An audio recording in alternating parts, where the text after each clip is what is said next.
मारलंस दीदीला? हा, का मारलंस दीदीला असं तू?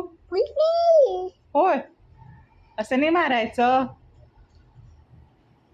हा, असं मारतात का? अच्छा, तू काय जेवलीस? काय जेवलीस? मोबाईल नको, तू काय जेवलीस ते सांग आधी. तू काय जेवलीस?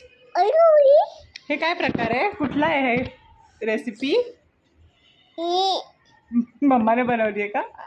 कोण बनवतं जेवण? कोण बनवतं? होय, अच्छा, ओके ओके ओके ओके, हाँ हाँ, अच्छा, हाँ, ओके, हाँ हाँ, बरं, अच्छा,